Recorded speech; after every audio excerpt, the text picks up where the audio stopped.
nagaukang ako sa Joshua. Joshua Garcia? Ew, kadiri ang layo! Joshua Balboa.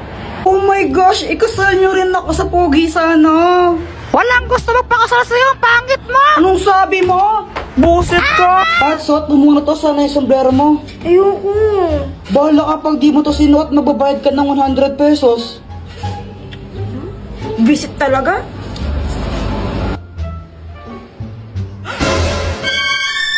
Ay, may tsakadal! Epal ka. Uy, maghawak ka naman kayo ng kamay! Oo nga, bahala kayo, magbabayad kayo ng 100.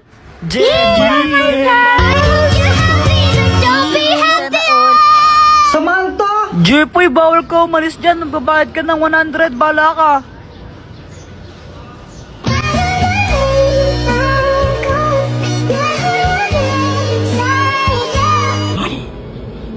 OMG! Nangangamoy LQ!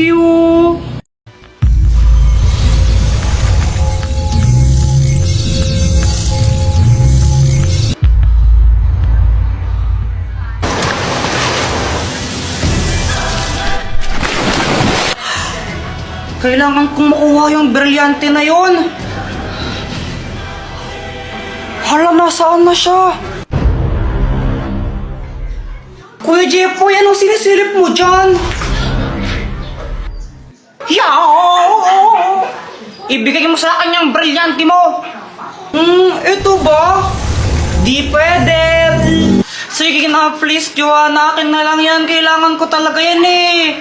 Akin na lang yan, please. Bigay mo na sa akin. Ibibigay ko lang to pag may kapalit. Ano bang kapalit yung gusto mo? Yung candy na gamot? Ha? Saan ka makukuha yun?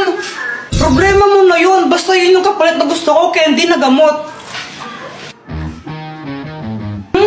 Kuya Jepoy, saan ka pupunta? Hahanapin ko yung sinasabi mong gamot na candy. Wow! O sige, go Kuya Jepoy! Kaya mo yan! Naglakbay ako ng napakalayo para lang hanapin yon. Kung saan-saan na ako napunta. Aha! At sa wakas, tagpuan ko na ang hinahanap ko. Boyet, akin na lang yung isang candy mo na gamot. Ito ba? Sige na, please. Kiss mo muna ako. Ha? Ayoko nga, kadiri ka. O, bahala ka. Hindi ko to bibigay pag di mo ako kinis.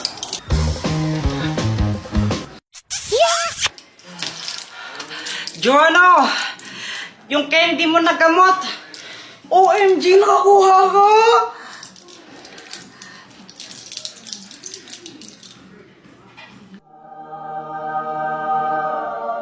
Oh, ito, Kuya Jepoy, oh. So, na naman yung brilyante ko.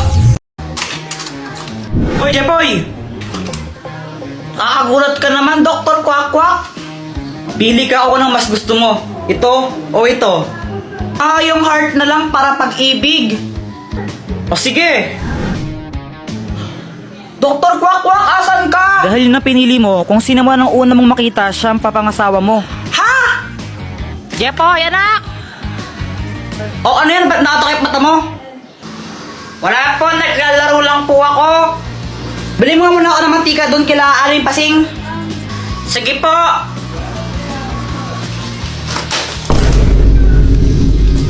Parang tanga tong batang to. Apple naman kasi yung Dr. Kwak-Kwak na yun eh. Jeboy! Si Boyet! Huh? Na paano yun? Pabili po! Anong bibilin mo? Ano po? Mantika, isa. Sige, sandali lang. Ang bagal naman nito magtinda. Ito! Hey, bata! Ay, hindi ka pa nagbabayad! Hi, Jeboy! Samantha? Si Samantha!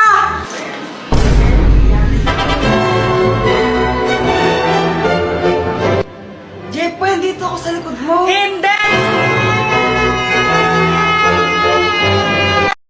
Uy, Joanna, anong ginagawa mo? Isusurprise namin si Kuya Jeboy. Birthday kasi niya.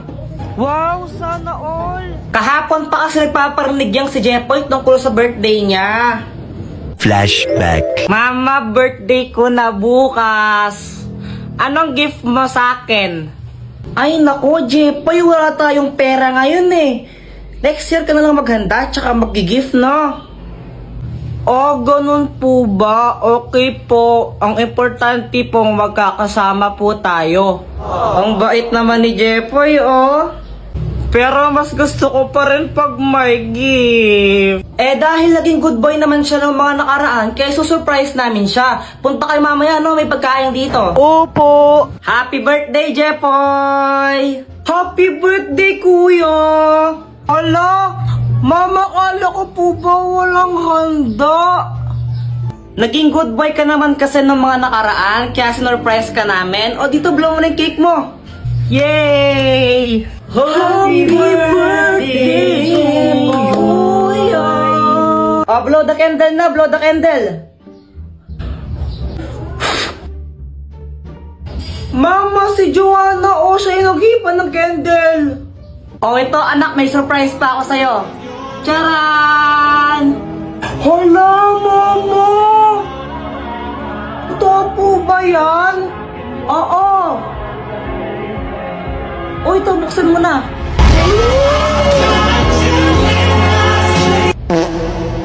Diba? Matagal mo nang gusto yung Beyblade na yan, diba? Kala ko iPhone. Pero thank you po. Siya nga pala, Jepoy, asin tatay mo. Kasama mo siya kanina, di ba? Sa labas po, umiinom sila. Lasing na nga po ata Ay, Landog, buwisit ka! Uy, Jepoy, ginagawa mo! Tinitignan ko sila, Joanna. Naglalaro sila ng Talking Angela, oh. Talking Angela, di ba yun yung nagsasalitang pusa sa cellphone? Oo, tara, pagtripan natin. Game! O sige. Tignan mo to, Samantha. Pwede mo siyang pakainin. Tapos, pwede mo rin siyang bihisan. Tsaka make-up, ang galing-galing. Oo nga, ang galing. Patry naman ako. Mamaya ka na, ako muna. Damot naman nito. Anong sabi mo? Wala. Sabi ko, laruin mo lang yan. Tapos ako naman next. Ganito yung gawin natin. Takutin natin sila. Tapos, magkunwari kang pusang multo, no? Sige. Sige, tara na. Tignan mo, gagayahin yung sinasabi ko, no? Hello, hello, hello, hi! Ang galing, no? Hoy, Joanna, ano yung nilalaro nyo? Talking Angela. Patry din ako niyan. Ay, hindi. Magugulo ka lang na naman yan, eh. Hindi nyo alam yung story ni Talking Angela? Hindi. Jepoy, ano ba yung story ni Talking Angela? Dati daw, pusa daw siya. Tapos, pinatay siya. Ngayon, nagpaparamdam siya tuwing alas 3 ng madaling araw. Alas 3 naman pala ng madaling araw siya nagmumulto ang aga-aga po.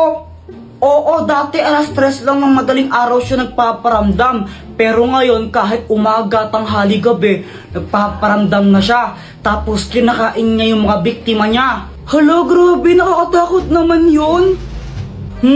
Huwag kang maniwala dyan, Samantha, gawa-gawa lang yan. Bahala kayo kung ayaw niyong maniwala. Basta binalaan ko na kayo. Talaga? Yaw!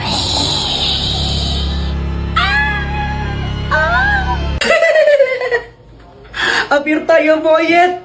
Appear!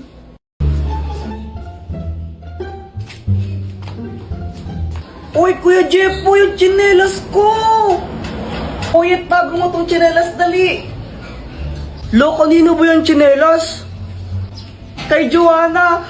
Uy, Kuya Jeff po, nasaan ang tsinelas ko? Ayoko nga, kunin mo. Asan na yan? Kunin mo, oh.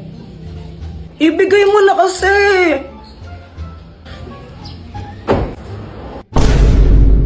Hala, Jepoy, lagot ka. Nilagay mo sa bubong. Bala ka dyan. Napunta sa bubong. Kung ako dyan, isusumbong ko si Jepoy. Sumbong mo na, Joanna. Isusumbong talaga kay mama. Lagot ka niyan. Hala, hindi ko naman sadya eh. Lagot, Jepoy. Di daw sadya pero hinagis mo. Eh dapat sasaluhin ko yun nung hinagis ko. Dapat nung pagkagas ko gaganon ako kaso nga lang napunta sa bubong. Bolo ko pag hindi mo nakuha yan, lagot ka kay mama. Wait lang, try natin sungkitin. Bilisan mo, sungkitin mo na. Ito na akong bahala dyan. Yan, sige pa, malapit na. Ayan. Wala ba't ganyan pagsungkit niya? Di naman nata marunong si Jepoy. Kakabili lang ni mama niyan. Pag di mo nakuha yan, lagot ka talaga, Kuya Jepoy. Oh, bobo manungkit. Hala, ayaw maalis, Joanna. Oh, bolo ko dyan, di mo nakuha, susumbong kita talaga. Gagamitin ko na lang ang superpowers ko. Nalilipad ako. O ano, sabi ko sa inyo, may powers ako eh. Ini-imagine niya, lumilipad yan siya. Joanna, mas tanga pa pala sa'yo si Jepoy. Baliw yung si Kuya Jepoy eh. Tignan mo, piling lumilipad pero hindi naman talaga. Guys, may kwento ako sa inyo. Ano yun, Jepoy? Tsaka bakit pawis na pawis ka? Oo nga, ano nangyari? Ganito kasi yon. Natulog ako ng hapon kasi pinapatulog ako ni mama. Jepoy, matulog ka na muna para lumaki ka naman. Papa.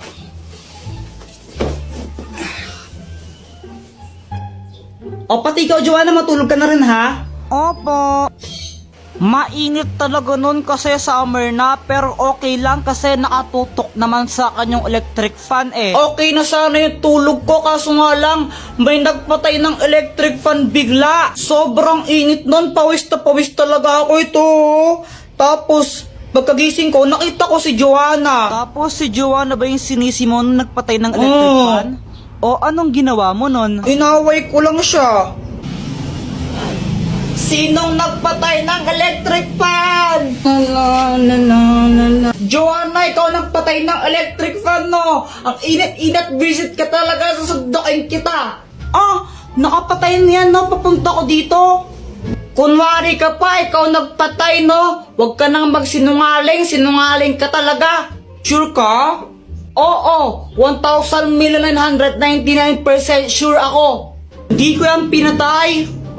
O sige, mamatay na sana yung nagpatay ng electric fan. Hala, isusumbong kita. Si mama yung nagpatay ng mga electric fan eh. Lagot ka.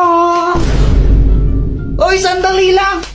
Sobrang nagulat ako nun. Si mama pala yung nagpatay ng electric fan. Kaya kinakabahan ako kasi sinabi ko yun. Tapos sinumbong pa ako ni visit na Joanna. Mama, di ba ikaw po nagpatay ng mga electric fan? Ah, oo anak, pinatay ko muna yung mga electric fan kasi nagwawalis ako, baka liparin yung mga alikabok. Pero kung nainitan kayo, hindi nyo na, sige. Sabi po kasi ni Kuya Jepoy, mamatay na daw po sa nagpatay ng electric fan niya. Akala ko po kasi si Joanna yung nagpatay ng electric fan, kaya ako sinabi yun. Anong ginawa ng mama mo? Pinalo niya ako sa puwet.